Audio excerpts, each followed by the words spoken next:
여러분 안녕하십니까? 뉴스라이브 문을 엽니다. 지난해 서울을 찾은 외국인 관광객들이 가장 많이 찾은 곳은 명동이었다고 합니다. 하지만 임대료와 인건비 상승 등으로 날이 갈수록 명동의 공실률이 높아지고 있죠.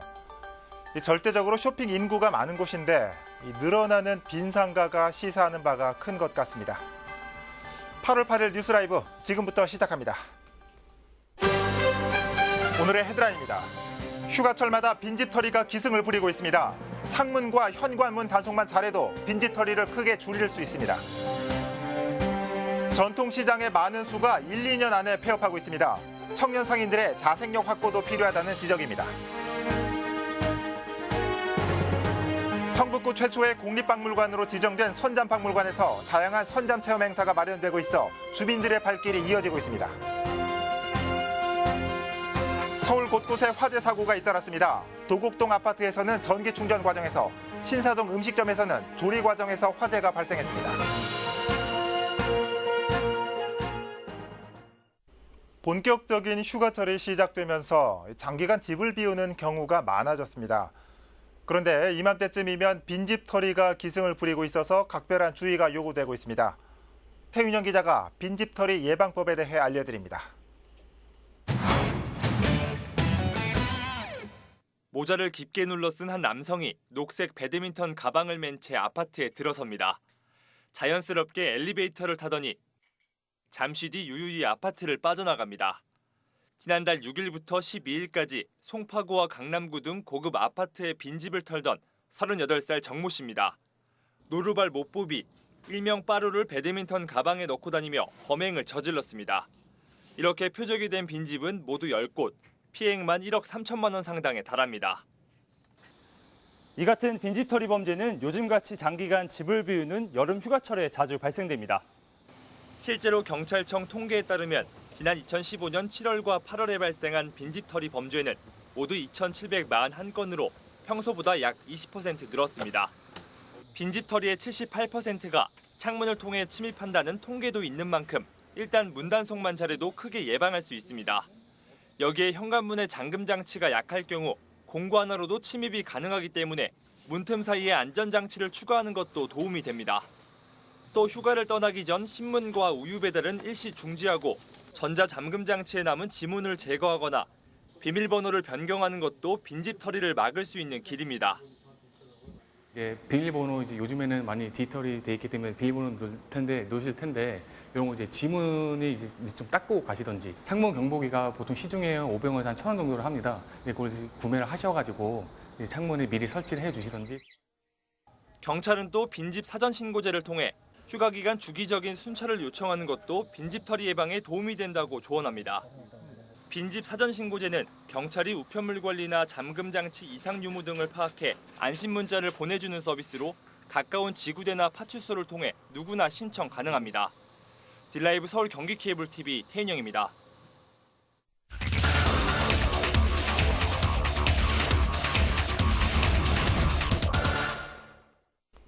어제에 이어 전통시장 청년 상인 육성 사업에 대해 짚어보겠습니다. 전통시장을 떠나는 청년 상인들이 많지만 남은 청년들은 지금 이 시간에도 묵묵히 생업을 이어가고 있습니다. 청년 상인들의 고충과 애환을 박영찬 기자가 들어봤습니다. 전통시장에서 점포를 운영하는 청년 상인 김모 씨. 쉽사리 매출이 늘지 않는 상황. 그보다 더 힘든 건 청년 상인을 바라보는 주변의 시선입니다. 영업시간 기준 제대로 지켜지지 않는 분들도 있고 임의로 가게 문을 닫는 경우들도 있고 청년 상인들이 조금의 실수를 하거나 아니면 조금이라도 휴식을 취하거나 할 때마다 청년 상인들 우리보다 혜택도 많이 받으면서 왜 쉬어, 왜 이런 실수를 이렇게 식으로 나와버리시니까. 희망의 꿈을 놓지 않으려 발버둥치지만 출발선이 다른 청년 상인들을 볼 때마다 김 씨가 느끼는 박탈감은 다시 한번 그의 마음을 짓누릅니다.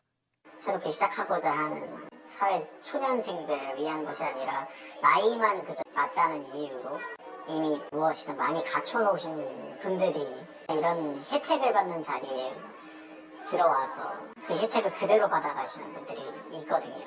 그런 면에서는 저뿐만 아니라 다른 청년 상인들도 살짝 박탈감이 있지 않을까. 그럴 때면 정부의 지원 약속에 다시 한번 기대를 걸어보지만 돌아오는 건 공허함뿐입니다. 이론적인 얘기만 하시다가 그냥 와서 뭐 불편한 거 있어요? 뭐 그게 뭔데요? 물어보다가 제가 해드릴 건 별거 없네요 하고 그냥 가버리는 분들도 있으시니까 그런 형식적인 것들이 꽤 있어서 컨설팅은 좀 미흡하다고 생각합니다. 녹록지 않은 상황에서 사업을 이끌어 나가고 있는 청년 상인들. 김 씨는 취재진에게 마지막으로 이런 말을 남겼습니다. 전통시장에 청년 상인들을 넣어놓고 정책을 집행하는 사람들의 보고서용이 되는 게 아닌가. 인생을 걸고 시작한 사업인데 정책 보고서용으로 무의미하게 끝나버린다면 이것은 너무 나에게 가혹한 것은 아닌가라고 말입니다. 딜라이브 서울 경기 케이블 TV 박영찬입니다. 어제와 오늘 전통시장의 청년 상인들에 대해 살펴보고 있는데 개선점이 많아 보입니다. 취재 기자 나와 있습니다. 자, 박영찬 기자. 자, 먼저 앞서 나왔던 리포트 내용 좀 짚어보고 가죠. 이 김 씨는 출발선이 다른 청년 상인들 때문에 이 상대적인 박탈감을 느끼고 있다. 이건 구체적으로 어떤 상황입니까? 네, 김 씨의 말을 정리하면 사회에 첫 발을 내딛는 청년들을 위한 사업인데 그러지 않은 사람들이 지원을 받아가고 있다는 게 핵심입니다. 네. 소상공인 시장진흥공단이 발표한 청년 상인 지원 자격을 살펴보면 만 39세 이하의 성인이면 누구나 지원이 가능하다고 나와 있습니다. 얼핏 보면 문턱이 낮아서 장점이라고 볼 수 있지만 나이가 절대적인 기준이 되다 보니까 정부 지원이 필요 없는 사람들까지도 혜택을 받을 수 있는 경우가 생긴다는 겁니다. 이 나이로만 한정 짓다 보니까 자칫 눈먼 돈으로 인식될 수도 있다는 상황 같습니다. 자, 그럼 이런 상황이 있는지 모르겠는데 아버지가 재래시장에서 장사를 하고 있는데 아들이 그 옆 가게에서 지원금을 받으면서 장사를 할 수도 있는 거겠네요? 네, 그렇습니다. 나이만 맞춰서 통과하면 청년 상인이 될 수 있다 보니까 이 선발 기준에 문제가 있다는 지적이 일고 있는 겁니다. 소상공인 시장진흥공단에서도 배우자, 가족의 자영업 종사 여부는 청년 상인 선정 과정의 고려 대상이 아니다라는 점을 밝히고 있습니다. 하지만 이런 맹점을 노리고 개인 사업을 확장하려는 사람들 때문에 김 씨를 비롯한 무일푼의 청년 상인들이 심적 박탈감을 느끼고 있는 것으로 보입니다. 작지만 이런 부분들이 청년 상인들의 근로 의욕과 또 도전 의지를 꺾게 만드는 요인인 만큼 선발 과정에 보완책이 필요할 것으로 보입니다. 애초에 진입을 쉽게 하는 정책도 중요하지만은 이 청년들이 입점한 다음에 그런 후속 대책도 필요할 것 같은데 어떤 정책들이 마련돼 있습니까? 네, 현재 지원하고 있는 방안들을 공단 측에 문의를 해봤습니다. 공단 측에선 청년 상인을 선발한 후에도 경쟁력 있는 상인들에게 지식 기술과 판로 개척을 지원하고 있다고 밝혔습니다.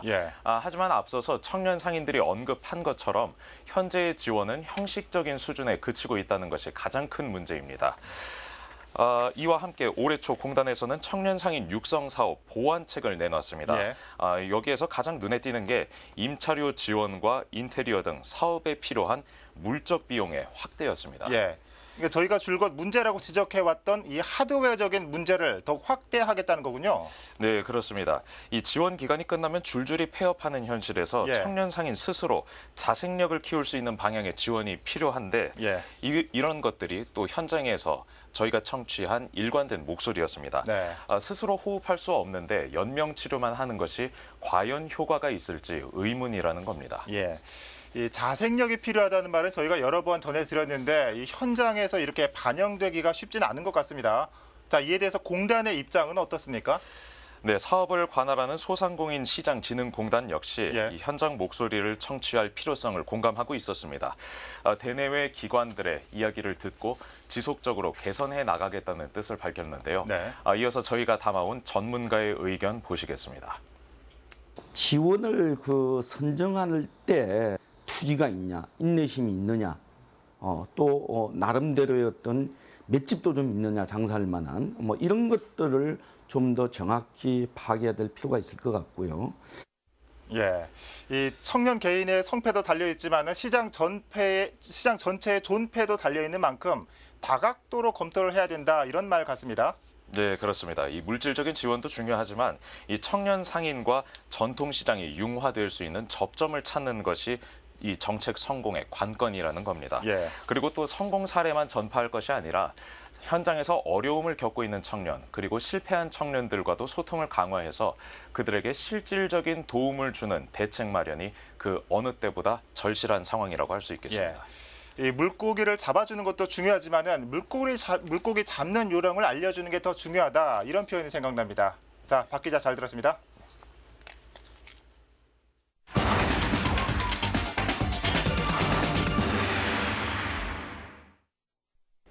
각 자치구별 기초의장을 만나보는 시간. 오늘은 송파구의회로 가봅니다.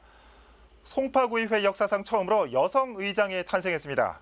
이번 지방선거에서 이 3선에 성공한 더불어민주당 이성자 의원이 그 주인공입니다.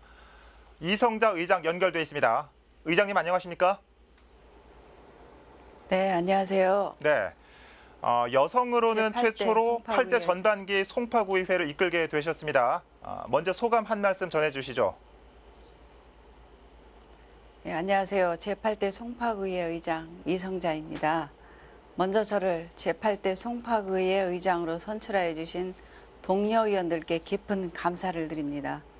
송파구의회 최초의 여성 의장이라는 타이틀은 저에게 개인적으로는 큰 영광이지만 동시에 무거운 책임감을 느끼게 합니다. 그러기에 항상 열린 마음과 낮은 자세로 주변의 작은 목소리도 소중히 경청하고 구정에 반영할 수 있도록 국민의 대변자의 역할을 충실히 수행할 생각입니다. 또한 주민과 동료 의원들과의 소통과 화합을 통해 상호 공감하는 국민을 위한 의회상을 만드는데 혼신의 힘을 다하려고 합니다. 네. 지난 6.13 지방선거는 참신하고 능력 있는 젊은 의원들의 등원과 함께 여성 의원들의 약진이 뚜렷한 선거였습니다. 서울시의 경우 25개 자치구 중 7개 구에서 여성 의장이 선출되는 걸 보면 큰 변화를 실감할 수 있습니다. 여성의 섬세함을 바탕으로 서울시 자치구 여성 의장들과 정례적인 정책 연대를 통해 송파구의회를 발전적으로 이끌어 국민의 기대에 부응하도록 최선을 다하겠습니다.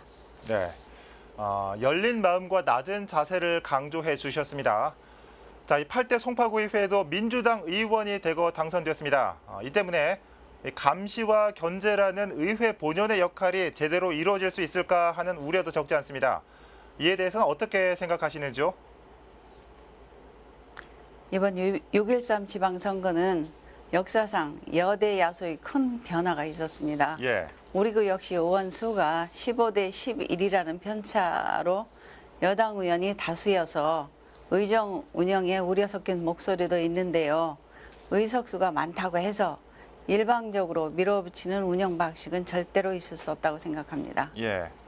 국민의 뜻을 겸허히 따르는 지역의 갈등 조정자, 행정의 감시자로서의 직무에 최선을 다하고 야당과 소통하고 화합하는 선례를 보여드리겠습니다. 예. 특히 의회는 집행부를 견제하고 감독하는 것이 기본 책무이자 역할입니다. 따라서 구청장이 같은 당 소속이라 해서 무조건 손을 들어주는 일은 없을 것입니다. 예. 국민들께서 바라는 송파구의 밝은 미래를 위해 예. 집행부와 함께 열띤 토론으로 최상의 방법을 모색하여 상호 공감을 이끌어내고 서로 존중하는 관계를 만들도록 할 것입니다. 예. 의장님, 여당도 여당이지만 여기에 초선 의원도 과반 이상인 16명이나 당선됐습니다. 신구의 조화도 중요할 것 같은데 앞으로 의정 운영 방향은 어떻게 구상하고 계십니까? 총 의원 26명 중 이번에 초선 의원이 16명이 의회에 입성했습니다. 하지만 각 의원 모두 자기 분야에서 사회활동을 해온 인물들로 저마다 탁월한 능력이 있다고 생각합니다. 처음에는 조례안 발의나 행정사무감사 등의 어려움이 있을 것으로 예상되나 다양한 세미나와 연수 등을 통해 의원으로서 확실한 역할을 해낼 것으로 기대합니다. 예. 또한 의회는 다양한 성향의 의원들이 있는 만큼 여야를 떠나 주기적으로 간담회를 통해 선후배 의원 간 소통의 기회를 수시로 마련하여 서로 상생하며 소통하고 공감하는 선진적이고 생산적 의회를 만드는 데 최선의 노력을 다할 것입니다. 네. 감사합니다. 네.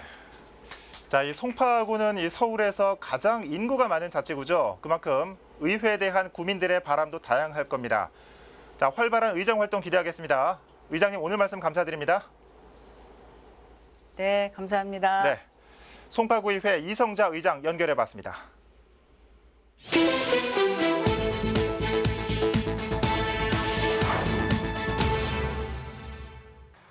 어제 오후 4시쯤 강남구 도곡동의 한 아파트에서 불이 났습니다.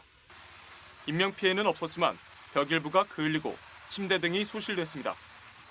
소방당국은 침대 위에 올려놓은 노트북의 충전기 배선에서 불이 시작된 것으로 보고 있습니다. 어제 오전 11시쯤 강남구 신사동의 한 음식점에서 불이 났습니다. 인명피해는 없었으며 재산피해는 조사가 진행 중입니다. 소방당국은 음식물을 조리하던 과정에서 발생한 불꽃이 덕트에 있던 기름 찌꺼기에 착화돼 불이 난 것으로 보고 있습니다. 어제 오전 11시 30분쯤 광진구 중곡동에 주차된 차량 한 대의 엔진룸에서 원인을 알 수 없는 불이 났습니다. 인명피해는 없었으며 경찰과 소방당국은 정확한 사고 원인을 조사 중입니다. 뉴스라이브 사건 사고였습니다.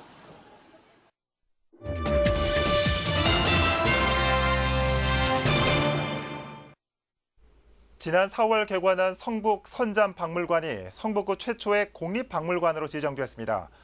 여기에 얼마 전부터는 다양한 체험 프로그램까지 진행되고 있어 주민들의 발길이 이어지고 있습니다. 현장에 이혜진 기자가 다녀왔습니다. 누에가 무엇인지, 어떻게 생겼는지, 난생 처음 누에를 대면한 아이들의 눈가에 호기심이 가득합니다. 이번엔 누에고치에서 직접 명주실을 뽑아보는 시간. 눈에도 잘 띄지 않던 얇은 명주실이 모여 하나의 실타래를 만들자 어른아이 할 것 없이 신기함을 감추지 못합니다. 커다란 뽕나무 밑에 그늘에 앉아갖고 하니까 바로 그때는 수시로 불 피워가지고 이거 했던 거 기억나요. 그래서 번데기 옆에서 얻어먹고 한바탕 또 뛰어놀고 또 번데기 얻어먹고 그랬던 기억이 나거든요. 그래서 우리 손자한테도 좋은 추억이 됐으면 좋겠네요. 지난 4월 개관한 성북 선잠박물관에 주민들의 발길이 이어지고 있습니다. 다소 생소한 선잠제와 선잠단을 기리기 위한 곳이지만 다양한 체험 행사가 마련되면서 인기를 끌고 있는 것.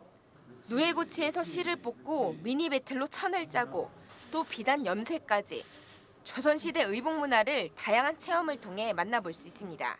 선잠이라는 게 보통 사람들한테는 좀 낯선 개념이고 좀 어려운 개념이라서 이걸 좀 더 쉽게 다가갈 수 있도록 이렇게 체험 위주, 그리고 저희가 하반기에는 더더욱 이제 자기 주도형 그런 학습 프로그램을 개발을 해서 진행할 예정입니다. 특히 이곳은 학생들뿐만 아니라 성인들을 위한 다양한 체험 프로그램도 눈길을 끌고 있습니다. 13일부터는 작품을 완성하는 전통 매듭교실 심화반이 운영되며 다음 달부턴 노인들을 대상으로 비단 스카프 천연 염색 수업이 무료로 진행될 예정입니다. 격주 토요일 선잠박물관에서 놀이개 만들기 체험에 참여할 수 있습니다. 딜라이브 서울경기 케이블 TV 이혜진입니다. 무더위를 이기기 위한 지자체마다 고심이 큽니다. 지난해 몇몇 자치단체가 선보이면서 인기를 끈 그늘막이 강남구에도 등장했습니다. 다소 늦은 감은 있지만 파라솔부터 태양광을 이용한 것까지 다양한 형태로 횡단보도에 피난처를 제공하고 있습니다. 지혁배 기자입니다. 손으로 가리고 휴대용 선풍기를 돌려보고 양산을 써보기도 하지만 뜨거운 태양에 달아오른 도로와 차량들의 열기가 더해지면서 더워도 너무 덥습니다. 너무 더워서 땀이 너무 많이 나서 약간 끈적끈적하다 해야 되나? 팔이 그냥 익을 것 같은 더위인 것 같아요. 양재역 교차로 횡단보도마다 빠진 곳 없이 그늘막이 설치됐습니다. 지난해 서초구 관할 3곳에는 설치됐지만 나머지 강남구 구간 한 곳은 그늘막이 없어 민원이 끊이질 않았었는데 최근 새로 생긴 겁니다. 하지만 있으니까 다른 데도 많이 생겼으면 좋겠다. 이렇게 더울 때는 햇빛만 가려져도 많이 도움이 되잖아요. 네. 이렇게 올해 처음 강남구에도 파라솔 형태의 그늘막이 등장했습니다. 대형 교차로가 있는 횡단보도를 중심으로 이미 지난주까지 20곳에 새 그늘막의 설치가 끝났고 이달 중순까지 23개를 더해 모두 43곳에서 모습을 확인할 수 있습니다. 미리 설치가 예정된 장소엔 캐노피 천막으로 임시 그늘막을 만들어 놔 시민 불편을 덜어주고 있습니다. 공사 기간 동안에 구민의 그 불편을 조금이라도 덜어주고자 임시 천막형 그늘막을 지금 현재 설치하고 있습니다.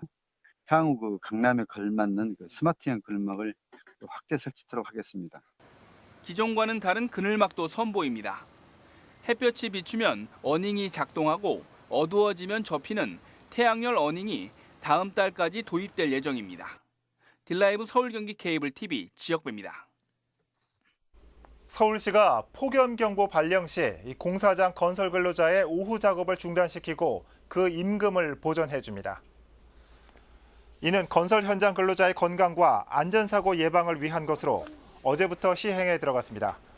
대상은 서울시와 자치구, 투저 출연 기관의 발주 공사 현장 924곳의 근로자 6,000명입니다. 또한 폭염경보 발령 시 매 시간마다 15분 이상의 휴식을 의무화했습니다. 계속되는 폭염으로 도심 주택가에 말벌떼의 출현이 잦아지고 있어 주의를 요하고 있습니다. 서울시 소방재난본부에 따르면 올해 7월 기준으로 말벌떼로 인한 안전조치가 1,975건 발생했으며 이는 지난해보다 40% 증가한 수치입니다. 말벌은 주로 주택가나 학교에서 발견됐고 자치구별로는 은평구에서 가장 많이 출현했고 관악구와 노원구 그리고 서초구가 뒤를 이었습니다.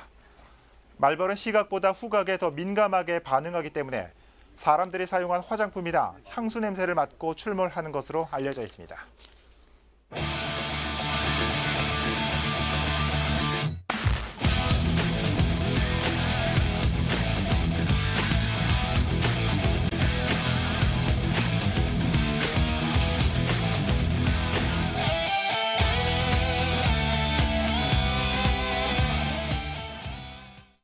어제와 오늘 청년시장의 현 모습과 개선점 살펴봤습니다.